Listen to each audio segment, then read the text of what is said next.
O Banco Central aqui em Brasília funcionava de uma maneira bastante fragmentada, em vários prédios, alguns próprios, outros alugados, e todos os prédios adaptados precariamente às necessidades.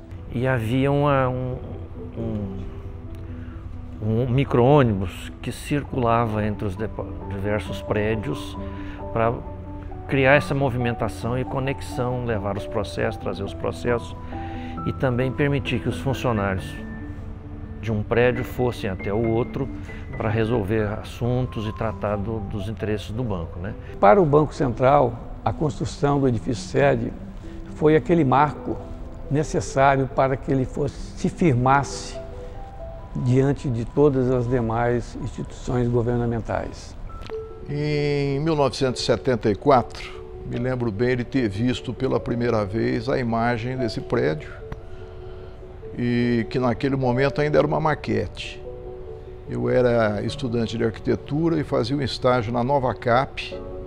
A Nova Cap era uma espécie de prefeitura de Brasília e num determinado dia os meus superiores me pediram para ficar no horário de almoço para receber uns projetos que se referiam a um concurso para o Banco Central. E chegou um senhor trazendo uma maquete e colocou em cima do balcão. Eu fui até lá e ele estava entregando o projeto com o qual ele participaria desse concurso.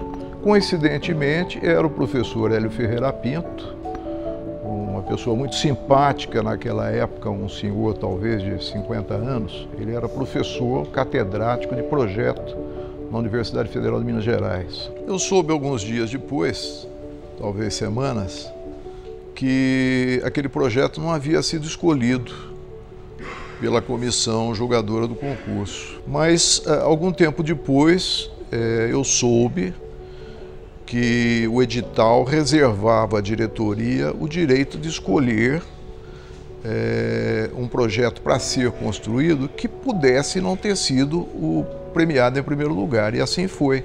E o Mário Henrique Simpson, então, gostou muito do projeto e disse assim: vocês são responsáveis por essa obra, pela concepção dessa obra, desse prédio, que vai, no mundo, representar a imagem financeira do país.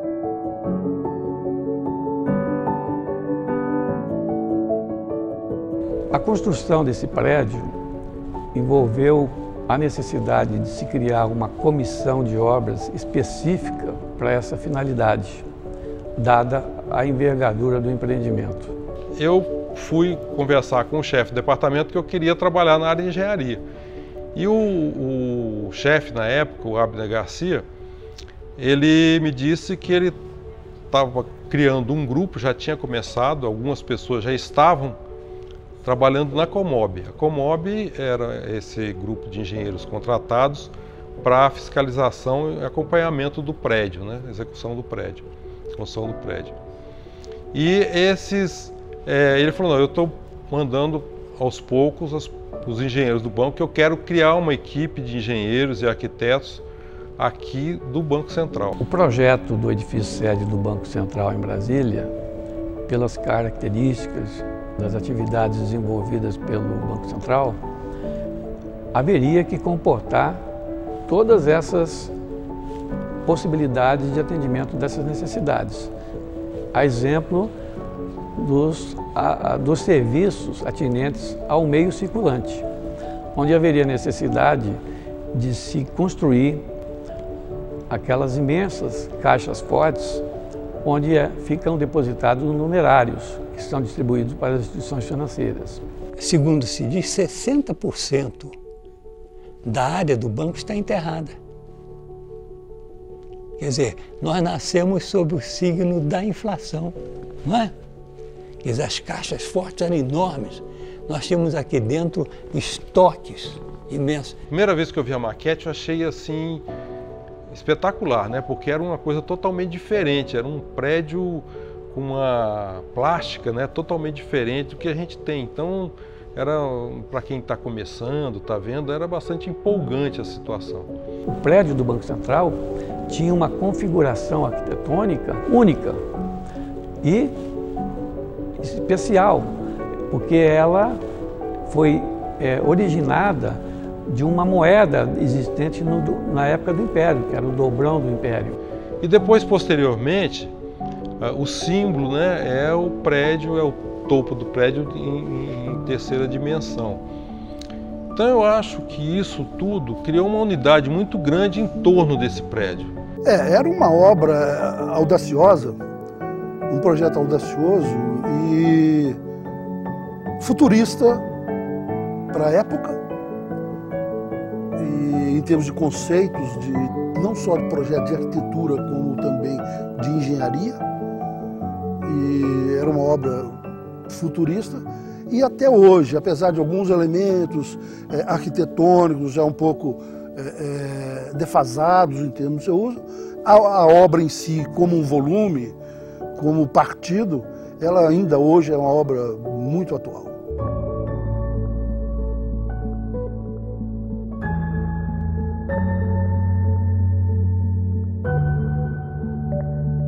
Em 74 já tinha sido feito aqui o buraco, vamos dizer assim, né, que foi uma empresa chamada Guarantã que fez a escavação.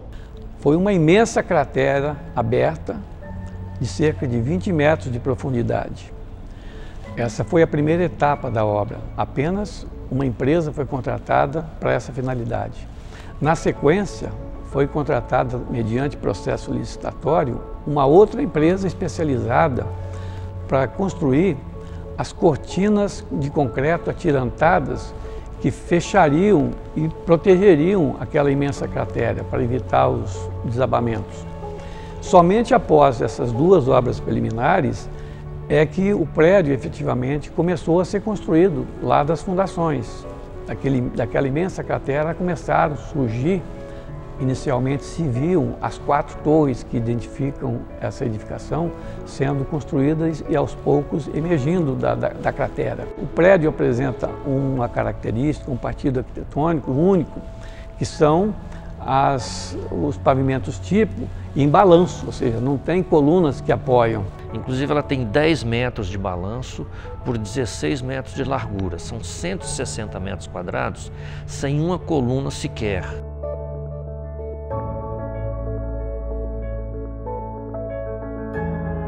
E saiu várias notícias que o prédio estava torto, notícias que uma época quando o prédio foi ocupado, o prédio era o pé direito relativamente baixo, mas em Brasília isso é normal, né? Mas quando se colocou os móveis e as divisórias baixas, o pessoal começou a achar que o prédio tinha algum problema. Por que estão colocando divisórias baixas? Acharam que era a ideia que aquilo era mais leve. Então, essa notícia, mais os móveis baixos. Teve também uma dizendo que não podia concentrar mais de 200 kg por metro quadrado no pavimento. Aí as pessoas que não sabem, né, pega 3 pessoas com mais de 80 kg, já deu mais de 200. Aí a pessoa falou, pô, esse prédio tem problema. Então aí espalhou, saiu notícia em jornal que o prédio tinha problema. A imprensa acabou tomando conhecimento disso através do Carlos Brandão, que era o presidente do banco na época. Ele deu uma entrevista e ele se referiu a isso. Mas o presidente do banco achava que, assim, naquele ambiente, colocasse 280 quilos, não ia cair. E ele então fez um comentário dessa natureza, e num dia de uma entrevista que ele estava dando para o jornal Folha de São Paulo, a entrevista era o assunto era financeiro. Mas como ele ia mudar, já estava com a programação de mudar no mês que vem, no mês seguinte, então um jornalista da Folha de São Paulo perguntou ao presidente, e com relação ao banco, a nova sede do banco, o senhor está programando mudar no próximo mês e tudo? Eu falei, mas tem um problema aí. Aí ele falou, perguntar, mas qual o problema? Aí a imprensa toda levantou, queria saber. Ele falou, tem um problema, todo mundo quer começar a fotografar, filmar, acender as luzes todas de novo, porque já tinha acabado a reunião. E ele falou, porque o primeiro problema é o seguinte, eu vou contar para vocês o que é. Aí, isso apareceu depois na televisão, essa entrevista dele, aí que foi um alvoroço. Aí ele disse o seguinte, então a previsão de carga me parece que 280 quilos por metro quadrado. Você pega uma mesa de um funcionário público, normalmente ela é cheia de papéis, gavetas cheias de papéis. Então a mesa já é pesada. O funcionário normalmente obeso. A cadeira, mais isso, mais aquilo, um móvel do lado, dá mais 280 quilos por metro quadrado. Eu estou preocupado. Porque na realidade, pelas normas técnicas, um pavimento destinado a áreas, vamos dizer, de escritório ou administrativas, exigem apenas um sobrepeso de 150 quilos por metro quadrado. Pra você ter uma ideia do que é isso? 280 quilos por metro quadrado tem uma tolerância maior que um edifício garagem. Se for botar um automóvel do lado do outro, eu não preciso de 280 quilos por metro quadrado. E talvez o que tenha contribuído também para as pessoas não dirimirem as dúvidas e não deixarem receio de lado, foi o fato de que antes da inauguração propriamente dita do edifício, houve uma ocupação parcial e provisória por parte da diretoria do Banco Central.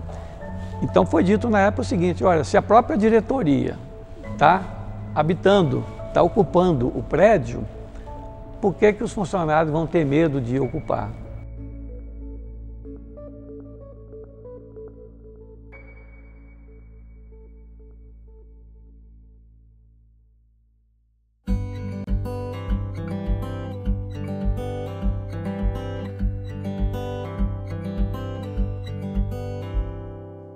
Até hoje, a gente pode considerar que é um projeto que está atual, apesar de mais de 35 anos já de construção e de elaboração.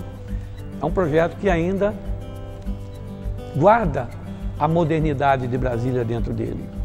É um projeto que serviu, hoje em dia, é um dos prédios mais fotografados de Brasília. Os turistas fazem questão de fotografar, porque realmente ele tem uma característica única. Mesmo circulando pela cidade, é um prédio de um destaque muito grande. Ele tem uma arquitetura única, a arquitetura dele digamos, chama atenção. As pessoas olham os prédios e veem que é um prédio diferente dos demais. Então só isso já é suficiente para você olhar e ter a sua atenção atraída para o prédio. Isso daí, evidentemente, ajudou na imagem do Banco Central. Quando a pessoa vê qualquer foto do Banco Central, de qualquer ângulo, a pessoa logo identifica, lá é o Banco Central. O Banco Central existe como instituição, existe como instalações físicas, existe com seu corpo de funcionários, com seu capital humano. Mas muitas vezes eu me pergunto, que Banco Central é esse? Qual é o Banco Central que a modernidade exige? E durante esses anos todos, nós vimos esse prédio se adequar às necessidades da instituição e foi muito satisfatório poder ter chegado a esse momento em que o prédio atingiu a sua maioridade, a sua maturidade, na verdade. E foi uma alegria muito grande ter participado do processo de fazer com que o prédio chegasse a este ponto com saúde, para poder proporcionar à instituição os meios mais adequados e convenientes para exercer o seu papel, que é tão importante para a nossa sociedade e para o progresso do país.